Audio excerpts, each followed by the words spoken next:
يا ابن اللعيبة ده بقى عامل لك ان هو ايه. طبعا ما يقدرش يمشي زي ما انت شايف كده بالظبط. بص يلف دراعاته يعني ازاي معلم.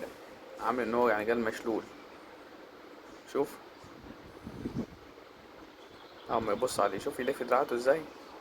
في الاخر هتتفاجئ ان هو طبعا ايه هيقلع الهدوم دي كلها ويركب المكنة ويمشي بعد ما عباله شوية من في البلاستيكية اللي حطها قدامه دي. يا ابن اللعيبة. شوف بيمشي ازاي. رابط رجلين. في الاخر هيقلع الهدوم بتاعته يشيلها تحت الشنطة اللي هناك دي. المشكلة ان هو حاطط كمان مكنة يعني بعد ما يخلص كده يركب المكنة بتاعته ويمشي. يا ديني وشاف المكنة اللي وراه دي بتاعته. اول ما يخلص كده يركب المكنة ويمشي. ما يبص يشوف حد شاف ولا لا. بص يلف دراعته ازاي. شوف شوف. بص دي بيعملها ازاي. يا ابن اللعيبة. أهو.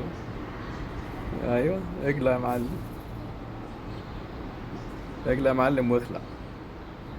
احنا الشحاتين احنا معلمين. ايوه فك فك. فك يا اخي حرام عليك فك. احنا في ايام كبيرة. ايوه. شوف ربطها ازاي معلمة. صنعة يا جماعة الموضوع ده صنعة. شوف رابط قد إيه يعني قال لفف شرطان على رجليه. شوف. دي شنطة الشغل. شنطة الغيار دي. عين عليك. حط القطوط ده كمان. احسن حاجة ان هو يقلع البنطلون ده خلي بالك يشيله في المكان اللي هو بيقعد فيه ده كل يوم. شايف البنطلون المقطوع ده. البرمودا ده اللي هو بيلف على الشرطان شايف. ايوه. اه. شايف حاطه فين عشان يجي بكرة يعني مش محدش ياخده يعني. يجي بكرة يلبس نفس اللبس وخلاص على كده. معلم.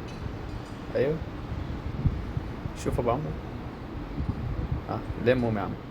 حط الفلوسات في جيبك. ايوه.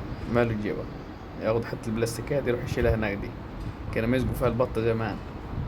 دور مكنة واخلع. برنس. يا ابن اللعيبة. ماشي.